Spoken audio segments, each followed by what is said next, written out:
अस्सलाम वालेकुम नाज़रीन, मैं हूं मंसूर अली खान। अपने यूट्यूब चैनल के ऊपर आपको खुश आमदीद कहूँगा। सबसे पहले आपसे दरख्वास्त के चैनल को सब्सक्राइब करना मत भूलिएगा और बेल आइकन ज़रूर प्रेस कीजिएगा और वीडियो पसंद आई तो उसे शेयर करना मत भूलिएगा।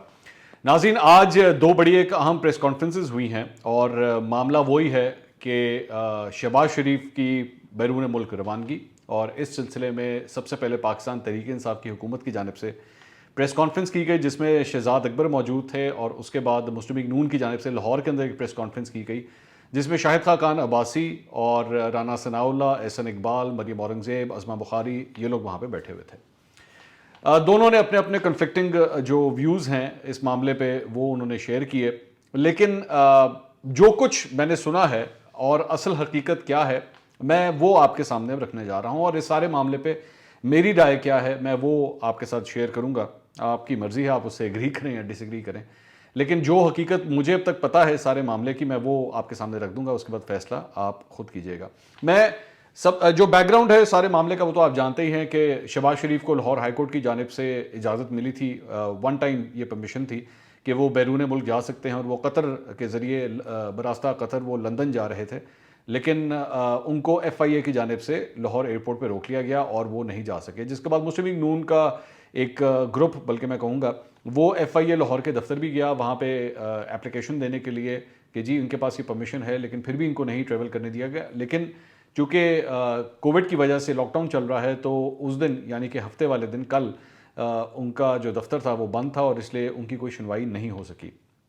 बहरहाल वहाँ पे वो इस सिलसिले में एक एप्लीकेशन दे के आ गए, लेकिन इसके अलावा अब तक कुछ नहीं हुआ।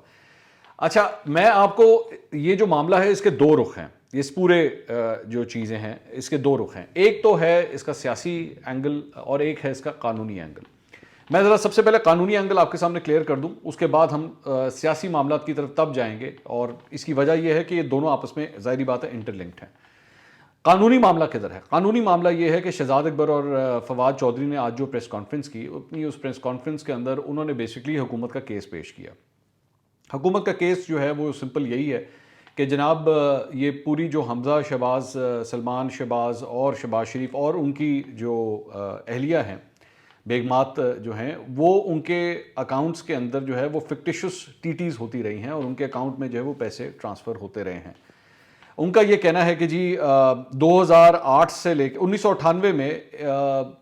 शहबाज शरीफ और फैमिली की जो कुल जायदाद थी वो तकरीबन कोई 1 करोड़ 48 लाख रुपए की डिक्लेयर्ड जायदाद थी, जो कि 2018 में तकरीबन 6 अरब रुपए की हो गई, ये वो क्लेम करते हैं। इसके साथ साथ वो ये क्लेम करते हैं कि जी इन लोगों ने ख़ास तौर पे सलमान शहबाज के ऊपर वो ये बात कहते हैं कि जी इन्होंने तकरीबन 111 जाली टीटियाँ जो हैं वो करवाई हैं, और 80 करोड़ रुपया तकरीबन सिल्क बैंक, बैंक अल्फला और फैसल बैंक के ज़रिए जो है वो अपने अकाउंट्स में ये टीटियाँ करवाई गई। इसके साथ साथ वो ये कहते हैं कि जी मुख्तलिफ मनी चेंजेस का इस्तेमाल किया गया, जिसमें कासिम क़यूम, शाहिद रफ़ीक और आफ्ताब महमूद जो हैं ये मुख्तलिफ मनी चेंजर्स हैं, जिनके ज़रिए जो है ये फेक फिक्टिशियस किस्म की ये TTs जो हैं, FTT इसको कहते हैं, ये उनके ज़रिए जो है वो पैसा आता था। अब हुकूमत का, पाकिस्तान तहरीक इंसाफ का ये कहना है कि जी एक्चुअली ये किकबैक्स होते थे, और ये किकबैक्स जो है इनको मुख्तलिफ प्रोजेक्ट्स की मद में जो है वो मिलते थे, और इसको ये बाहर से राउट करवा के, यानी कि पहले ये पैसा बाहर जाता था, हुंडी होता था, वहाँ से ये पैसा भी TT की शक्ल में यहाँ आता था, और इस तरह जो है उसको वाइट कर दिया जाता था। फिर उनका ये कहना है कि जी एक्चुअली ये पैसे जो है वो शहबाज शरीफ के साथ किस तरह लिंक होते हैं, तो वो ये कहते हैं कि जी इनमें से चंद अकाउंट्स के अंदर ऐसी ट्रांजैक्शंस हैं। मैं ज़्यादा डिटेल तो काफ़ी लंबी है, लेकिन मैं आपका टाइम नहीं ज़ाया कर रहा, मैं बिल्कुल छोटी सी जनरल बात कर रहा हूँ कि जी उन अकाउंट से जो है वो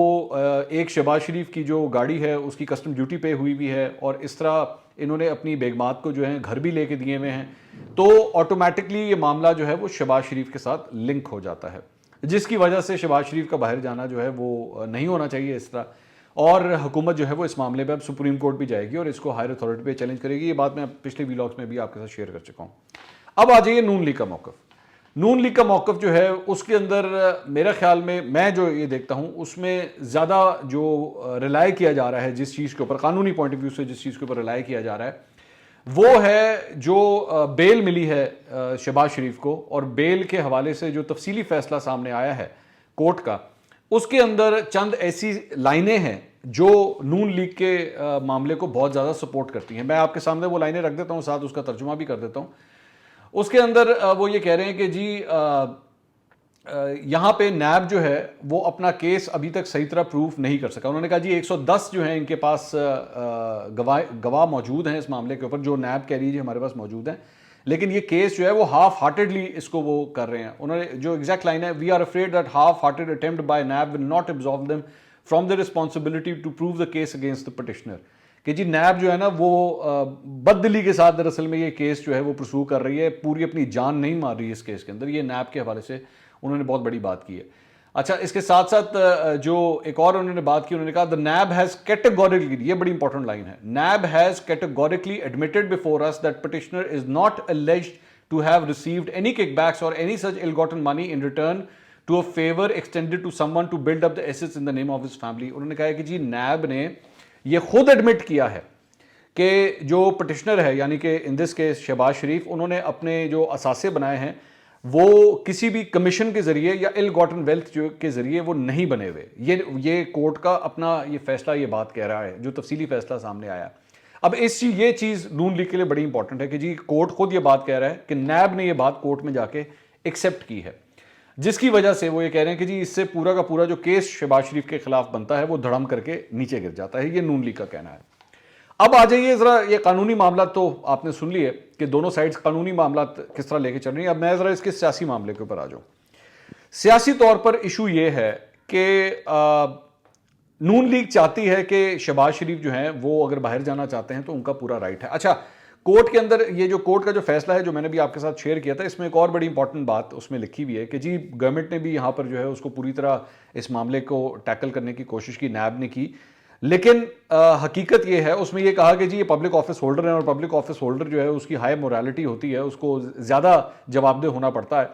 लेकिन कोर्ट ने कहा कि जी बेशक जवाबदेह होना पड़ता है, उसका पूरा एहतसाब होना चाहिए, लेकिन फिर भी हम किसी शख्स की आज़ादी को इस तरह सल्ब नहीं कर सकते।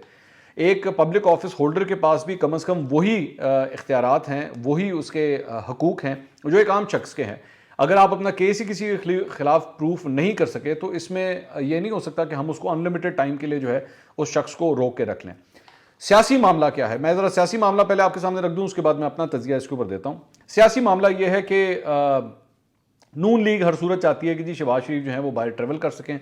उन्होंने अटेम्प्ट भी की। मेरा ख्याल में नून लीग से एक गलती ये हुई कि उनको जो है वो पूरे कानूनी कार्रवाई पूरी करनी चाहिए थी। उन्होंने सिर्फ कोर्ट के उस फैसले के ऊपर रिलाई कर लिया कि अच्छा जी कोर्ट का फैसला आ गया है, FIA ने खुद ही इनका नाम जो है ब्लैक लिस्ट से निकाल दिया होगा और इस तरह शहबाज शरीफ जो है वो ट्रेवल करके चले जाएंगे। जबकि इस मामले के ऊपर फवाद चौधरी की बात में वजन है कि तरीकाकार ये है कि आप DG FIA से रब्ता करते हैं, आप कोर्ट का ऑर्डर वहाँ पर प्रेजेंट करते हैं और ये कहते हैं कि हाँ जी अब इनके पास इजाज़त है बाहर जाने की, तो इनका नाम जो है वो लिस्ट से निकाला जाए ताकि ये ट्रेवल कर सकें।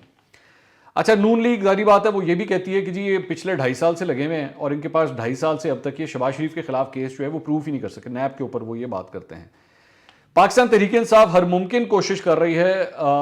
शहबाज शरीफ को बाहर जाने से रोकने के लिए। इसकी वजह यह कि जब नवाज शरीफ पहले गए थे तो उस वक्त इनके ऊपर बहुत सवेर किस्म की तनकीद हुई थी कि जी आपके होते हुए अगर ये आप लोगों ने एहतसाब के इतने नारे मारे हैं तो आपके होते हुए आपकी आंखों के सामने एक मुलजिम नहीं बल्कि मुजरिम, नवाज शरीफ तो एक मुजरिम है, इसकी वजह यह कि उनके खिलाफ कोर्ट का फैसला आया हुआ है, तो आपके आंखों के सामने वो जहाज़ में बैठ के चले गए और आप कुछ नहीं कर सके, तो उनका अपना वोट बैंक भी उसकी वजह से बहुत डिस्टर्ब होता है। अब शहबाज शरीफ के खिलाफ जितने सालों से इन्होंने ये पूरा केस बिल्डअप किया हुआ है, जिसमें बार बार ये प्रेस कॉन्फ्रेंस के अंदर ये TTs के हवाले से पता नहीं कितनी दफ़ा बात हो चुकी है, मुख्तलिफ चीज़ें ये अपने बारे में बताते हैं कि जी हमने इन्वेस्टिगेशन में ये निकाला, वो निकाला, ये निकाला, और वो ये सारा केस प्लीड करते हैं। लेकिन एक्चुअली हकीकत ये है कि आप अभी तक इस मामले को हतमी अंजाम तक नहीं पहुंचा सके हैं। अब मैं इसके ऊपर मेरा पॉइंट ये है कि जो बात शहजाद अकबर और फवाद चौधरी प्रेस कॉन्फ्रेंस करके कर रहे हैं, उनकी बात में वजन लगता है, बड़ी सच्ची लगती है वो बात, लेकिन हकीकत यह है कि उनके वहां बैठ के प्रेस कॉन्फ्रेंस करने से या मेरे इस कमरे में बैठ के किसी को चोर या चक्का या डाकू कहने से कोई फर्क नहीं पड़ेगा। वो तब तक ही नहीं होगा जब तक जाके कोर्ट ऑफ लॉ के अंदर उस शख्स के खिलाफ कोई फैसला नहीं आ जाता। और हकीकत यह है कि 3.25 साल हो चुके हैं पाकिस्तान तहरीक इंसाफ की हुकूमत को, लेकिन ये शहबाज शरीफ के खिलाफ अभी तक एक कन्विक्शन नहीं ला सके। गिरफ्तार किया, 2 दफ़ा गिरफ्तार किया, लेकिन उसके बाद शहबाज शरीफ को फिर छोड़ना पड़ गया। अब इसकी वजह क्या है? ये कोर्ट का फैसला खुद ये बात कहता है कि जी नैब जो है वो हाफ हार्टेडली काम कर रही है, जिस तरह उसको करना चाहिए वो उस तरह नहीं कर पा रही। अब इस सारी चीज़ के बाद जाहिर बात है अब इसका एक सियासी आंसर आ जाता है। ये जो प्रेस कॉन्फ्रेंसेज हो रही हैं वो पाकिस्तान तहरीक इंसाफ की जानिब से आज जो प्रेस कॉन्फ्रेंस हुई थी उसका एक बहुत बड़ा मेन मकसद ये था कि अपने वोट बैंक को अपना कम से कम वो ये समझा सकें कि जी असी पूरी कोशिश कर रहे हैं, असी पूरा जोर ला रहे हैं, लेकिन जाहिर बात है आप कुछ नहीं कर सकेंगे। ये जो पूरी प्रेस कॉन्फ्रेंस थी ये आपके इल्ज़ामात हैं, ये आपकी एक्यूजेशन है। कुछ भी आप कर लें, आप कितनी प्रेस कॉन्फ्रेंस कर लें, कितने टॉक शोज कर लें, कितने टॉक शो होस्ट एंकर्स जो हैं वो कितने प्रोग्राम्स कर लें, एंड में बात वही होगी कि कोर्ट ऑफ लॉ क्या कह रहा है।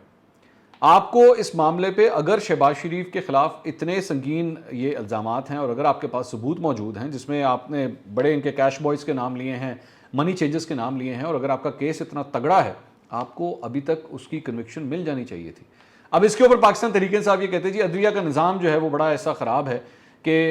मामला जो है वो कई कई साल पेंडिंग पड़ जाते हैं। लेकिन हकीकत यह है कि इसी अदालती निज़ाम के फ़वायद पाकिस्तान तहरीक इंसाफ खुद भी तो उठा रही है। कई ऐसे केसेस हैं जिसके पाकिस्तान तहरीक इंसाफ इन मामलों पे फ़ायदा उठाती है। मैं मिसाल के तौर पे अगर फॉरेन फंडिंग केस ही आप ले लें, वो पिछले कई सालों से चल रहा है, अब तक अपने हतमी अंजाम को नहीं पहुंचा। उसके बाद पीटी में हमला केस जो इमरान खान साहब खुद जिसके अंदर नामजद हैं, जिसमें आरिफ अलवी साहब का जो मौजूदा सदर है उनके नाम है, पाकिस्तान तहरीक इंसाफ के पता नहीं कितने लोग हैं उनके नाम है, वो तो मफरूर भी रहे हैं। लेकिन मफरूर होने, और मफरूर भी कब थे, जब वो शहर के अंदर मौजूद थे, उसी अदालत में, उसी शहर की अदालत के अंदर जो उन्हें मफरूर करार दिया गया। लेकिन इसके बावजूद वो केस अभी तक चल रहा है। मतलब इस मुल्क के जो नेशनल टेलीविजन है पीटीवी, उसके ऊपर हमला किया गया, लेकिन केस अभी तक चल रहा है, उसकी कोई सुनवाई नहीं हुई। जबकि सबकी आंखों के सामने, कैमरों की आंख के सामने सब कुछ हुआ कि पाकिस्तान तहरीक इंसाफ और पाकिस्तान अवामी तहरीक के वर्कर जो हैं वो पीटीवी के अंदर घुस गए थे, लेकिन कुछ भी नहीं हुआ, सबके सब इसी तरह ही हैं। इसी अदालती निज़ाम के जरिए जो है वो जहांगीर तरीन जो है उनकी एक कन्विक्शन हुई थी, मतलब सुप्रीम कोर्ट ने उन्हें नाअहल करार दिया था, लेकिन आपने उस फैसले को रद्दी की टोकरी में उठा के फेंक दिया और जहांगीर तरीन को आप फिर भी साथ लेके चलते रहे। हम जब उस वक्त जहांगीर तरीन पे तनकीद करते थे और हम कहते थे कि जनाब इस शख्स का सियासत के साथ कोई लेना देना नहीं होना चाहिए, तो तब भी आप हमें ये समझाते थे कि नहीं नहीं नहीं नहीं, ये तो एक टेक्निकल सी छोटी सी बात है, उससे कोई फर्क नहीं पड़ता। जहांगीर तरीन एक बड़े सियासत में बड़ी गहरी नज़र है, वो बड़े एक सीनियर लीडर हैं और पाकिस्तान तहरीक इंसाफ के लिए उनकी बड़ी खिदमात हैं, तो कुछ नहीं होता, हमें वो कम से कम फ़वाइद तो दे रहे हैं। जहांगीर तरीन अपने जहाज़ में भर भर के लोगों को ला रहे थे और उनके सारे फ़वाइद आपको उस वक्त नज़र आ रहे थे, लेकिन आप उसी अदालती निज़ाम का मजाक आप खुद भी उड़ा रहे थे। अब हैरानगी की बात यह है कि उसी अदालती निज़ाम का आप खुद भी शिकार हो रहे हैं, क्योंकि आप अभी तक ये कन्विक्शन नहीं ले पाए। और हकीकत भी यही है। मैं कतई तौर पे इस हक में नहीं हूं कि किसी भी ऐसे शख्स को जिसके ऊपर इतने संगीन इल्ज़ामात हों उसे मुल्क से बाहर जाने देना चाहिए। नवाज शरीफ को भी आप अगर जाने दिया गया तो वो आप लोगों की कोताही की वजह से जाने दिया गया। किसी ने, मैंने तो कम से कम ये नहीं कहा था कभी भी कि नहीं जी आप नवाज शरीफ को बाहर जाने दें, लेकिन वो इतना बड़ा बोझ अपने कंधों पे ये पाकिस्तान तहरीक इंसाफ की हुकूमत अब उठा चुकी है कि शहबाज शरीफ का बाहर जाना जो है उनको वो पुराना डरौना ख्वाब बन के सामने आ जाता है कि जी अब इसके बाद हमारे साथ क्या होगा, और अगर ये शहबाज शरीफ वापस ना आए, ये अगर चले गए तो हम क्या करेंगे। मुस्लिम लीग नून ने उस वक्त बीमारी का तो कह के नवाज शरीफ को भिजवा दिया था, लेकिन उसके बाद नून लीग ने भी इसके ऊपर एक यूटर्न लिया और उन्होंने कहा जी एक्चुअली अब वो वापस इसलिए नहीं आ रहे क्योंकि उनकी जान को खतरा है, अगर वो यहाँ पे आ गए तो फिर कुछ ना कुछ हो सकता है। तो दोनों साइडें जो हैं वो अपनी अपनी गेम जो है वो खेल रही हैं, अपने अपने वोट बैंक को जो है वो सेटिस्फाई करने की कोशिश कर रही है। लेकिन हकीकत ये है, कानूनी तौर पर जब तक आप किसी के खिलाफ एक कन्विक्शन नहीं ले लेते, आप उसको नहीं रोक सकते। और ये भी हकीकत है कि शहबाज शरीफ को जितनी तेज़ी से, जितनी स्पीड से कोर्ट की जानिब से ये इंसाफ मिला है, यहाँ पे कई कई लोगों के महीने हो जाते हैं, उनके केसेस नहीं लगते, उनके नाम ब्लैक लिस्ट के अंदर या ECL के अंदर मौजूद होते हैं और वो बेचारा इंतजार कर रहा होता है कि जी मुझे जब तक कोर्ट परमिशन नहीं देगा मैं नहीं कर सकता। और शहबाज शरीफ को मिल गया, वो सब कुछ मिल गया। तो पूरे सिस्टम में ये खराबी है, लेकिन हकीकत ये है कि ये तमाम सियासतदान उस खराब सिस्टम के जहाँ से फ़ायदे उठाना चाहें वो फ़ायदे भी उठाते हैं, लेकिन उसके बाद जब फैसला उनके हक में ना है तो कहते हैं जनाब पूरा सिस्टम खराब है। लेकिन कल को यही सिस्टम जब इनके हक में कोई फैसला देता है, और ये मैं दोनों साइड्स की बात कर रहा हूँ, तो उसके बाद फिर ये कहते हैं कि नहीं बिल्कुल ठीक है जी, नहीं इंसाफ का बोलबाला हो गया। तो दोनों साइड से जो है वो अपने अपने वोटरों को जो है वो बेवकूफ़ बनाने की कोशिश की जा रही है। अब देखते हैं आखिर में जीत किसकी होती है। अगले वीलॉग में दोबारा मुलाकात होगी। अल्लाह हाफ़िज़।